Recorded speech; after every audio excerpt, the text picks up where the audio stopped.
Nilisema hivyo, ndo nikaona sasa amenyanyuka na kuninong'oneza.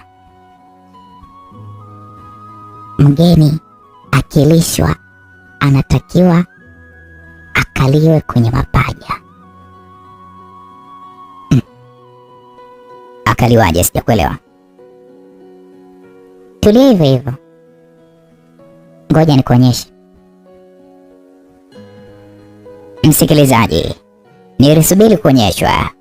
nilisubiri kuonyeshwa maajabu, maana alikuwa ni mtoto 2005 na hata sijui huo ujasiri aliupata wapi, kwa sababu mimi nilikuwa nimezaliwa 95 na nilikuwa nimemzidi miaka kama 10. 2005 miaka yake sidhani kama itazidi 20, lakini kalikuwa kafundi kweli kweli. Na siku hizi watu wengi wanaumizwa na watoto waliozaliwa 2000, 2001, 2002, 2003, 2004. Hivi vitoto ni visumbufu kwenye mapenzi. Ndugu yangu, usije ukajaribu kudeti navyo. Basi bana, ni bora tu kajitafutia muhenga mwenzio wa 90 80 huko, maisha mengine yakaendelea. Tuendelee na Selina. Selina alinyanyua kitenge, alafu akanyanyua mguu wake wa kulia, akaupitisha juu ya mapaja yangu, ukatua upande wa pili, alafu akanikalia kwa namna hiyo. Tulikuwa tunatazamana huku akiwa amenikalia kwenye mapaja. Vipaja vyake vyembamba hivi yalinipitia kiasi kwamba nilikuwa niko katikati yake, alafu tulikuwa tunatazamana huku nikiwa nimempakata. Selina akanisogelea kwa ukaribu zaidi mpaka akawa amekaa usawa wa kifimbo cheza, yaani sehemu ya kifimbo cheza changu, alafu akapitisha mikono yake miwili juu ya mabega yangu, akawa ananitazama kwa ukaribu, alafu akaanza kujitikisa tikisa. Kitendo hicho kilifanya fimbo yangu bwana ianze kuinuka. Akalihisi kwamba tayari dude limeamka, akaniambia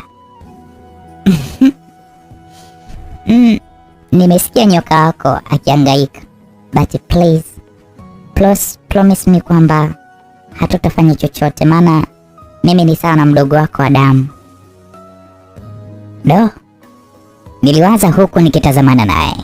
Alivyo na makusudi, akaniwekea paji lake la uso kwenye paji langu, akaanza kunichokoza huku akikatika katika.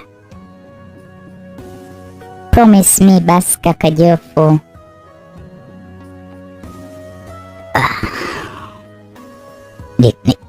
Niku promise nini?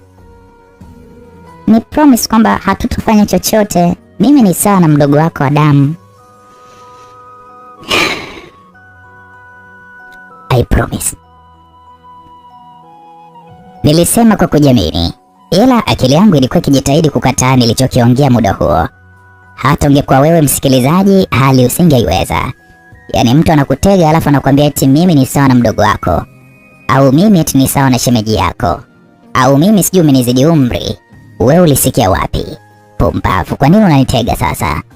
Basi kale kadada Selina, baada ya kuambiwa kwamba hatutofanya chochote na yule kakake wa hiari ambaye anaitwa Jof. Thank you. Chukua nyama hapo, nikulishe kwa ulimi, alisema mtoto wa kike, maana yeye alikuwa hawezi kuchukua kwa sababu kumbuka alikuwa amenigeukia tunatazamana, hivyo meza ya msosi alikuwa ameipatia mgongo. Nilinyanyua mkono wangu nikachukua nyama na kumwekea mdomoni, akang'ata kidogo na mimi nikaiweka mezani. Selina la makusudi nyie, akanikumbatia kwa nguvu, alafu akanilisha mdomoni huku akiniachia busu zito kwelikweli lililokutanisha mate yangu na ya kwake.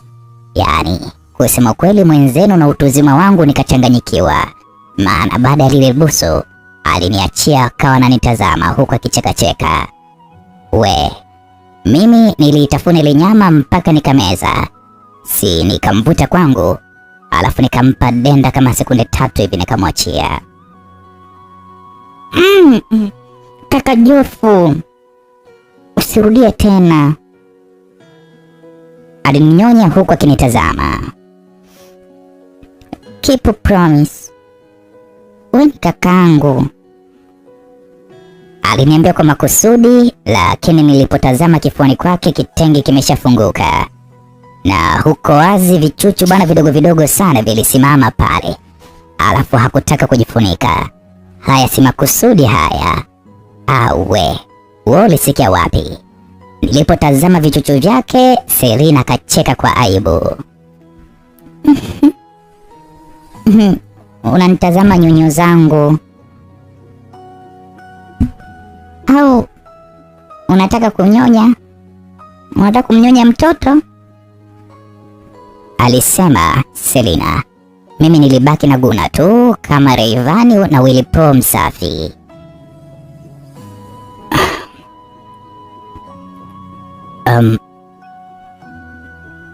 Selina.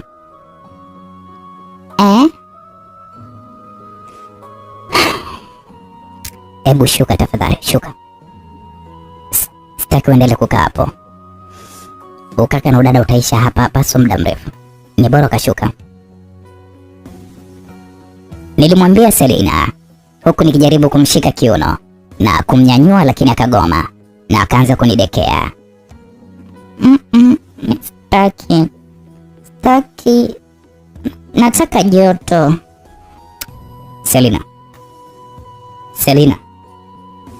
Selina, nimekuita mara 3. Unachokitafuta utakipata. Sitaki.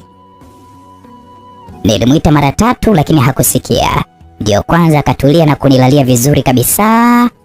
Mwishowe akaendelea kuzungusha kiuno chake taratibu juu ya fimbo yangu bwana. Waswahili wanasema mtoto akililia wembe mpe, na dalili za mvua siku zote ni mawingu. Basi kipindi ananikatikia bwana, nilisikia kama ananitekenya yule mtoto mdogo, lakini nikasema ngoja kwanza nimtoe kifuani kwa nguvu. Akawa ananishika na kunizuia, hataki kutoka. Wakati tunaparangana kutoka sitoki, ile kitenge sikafunguka bwana, yote mwa. Sasa mimi nikajua kabisa mtoto wa kike anachokitaka sio kingine, ni kuliwa tu. Nilipeleka kidole changu taratibu kwenye kinani chake bwana, nikakigusa. Kukigusa hivi, binti wa watu akashtuka. Alirudi nyuma, nikamtazama, kisha nikaona kidole kimelowana. Wewe unacheza kidude cha mtoto hadi umesahau kwamba ahadi hauitakiwi kuivunja? Sorry.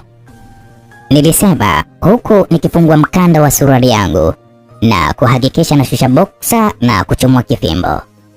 Nilipomaliza nikamvuta kwa nguvu. Akasogea mbele. Nikawa nimemkumbatia kwa nguvu. Yeye akatulia tuli. Alisikia nilivyokuwa nikimgusa juu ya nanilio bwana. Si nikapeleka mkono, nikaishika ile bompoli. Nikajaribu kuuchomeka hivi. Lakini nilipofikiria isipoingia ataanza kunisumbua. Hivyo niliamua kupaka kwanza mkono mate, alafu nikailowanisha kwanza. Baada ya kuilowanisha, si alikuwa mwembamba, mimi kumnyanyua haikuwa tabu. Msikilizaji, Selina nilimnyanyua, alafu nikaitenganisha miguu yake, alafu nikamshusha taratibu, nikahakikisha imekaa kwenye mlango. Hivyo nilivyoinyanyua kidogo tu, ikaingia mpaka mwisho. Oho, Selina kaanza kupiga kelele. No, please mimi. Mtoto wa kike alianza kulalamika, alinikumbatia na kuninong'oneza. Please kaka Jofu, naomba uichomoe, alisema mtoto huyo huku akiinyanyua kiuno chake kama mtu anayetaka kuitoa, lakini akaishusha tena. Ikaingia bwana vizuri. Selina alianza kutoa miguno ambayo kiukweli alikuwa hamalizi sentensi yake. Kama neno kaka alikuwa anaita ka. Usifanye hivyo. Yaani alikuwa hamalizi sentensi zake. Alizidi kunikumbatia, alafu akawa ananikatikia mtu wangu. Ni mtoto mdogo ila alikuwa hakosei step unaambiwa. Alianza kuzungusha kiuno chembamba kwa kasi ya ajabu huku akinipiga mikelele masikioni.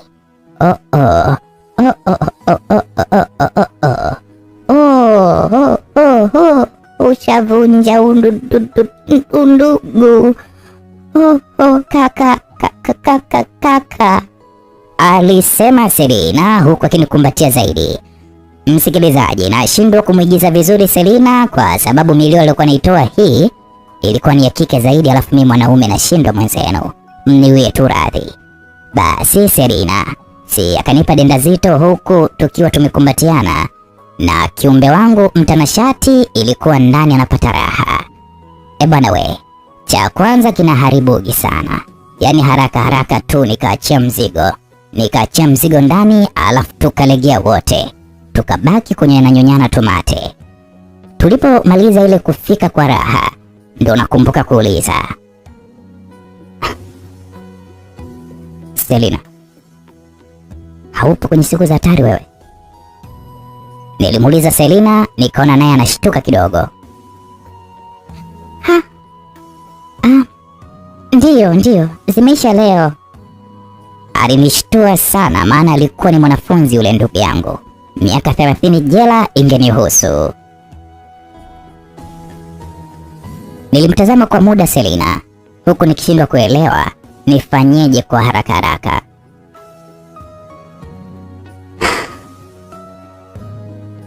We Selina. Abe?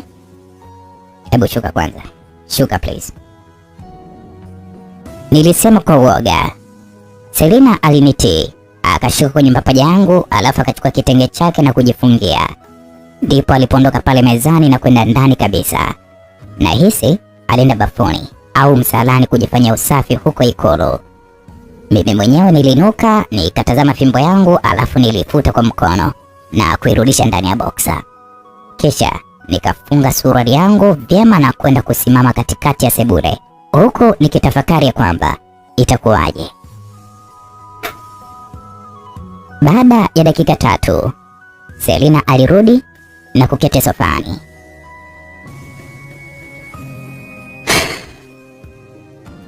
Sorry Selina, nataka kujisafisha. Bafuni ni wapi? Aha, twende bafuni, twende. Alisimama Selina na kuanza kunitembeza kuelekea bafuni. Ndani ya nyumba ilikuwa na huduma zote za ndani kwa ndani.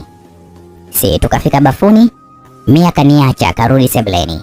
Alafu mimi nikapiga mausafi na baadaye nikarudi zangu sebuleni, ambapo nilimkuta akiwa ameketi anacheka na simu yake. Vipi sasa?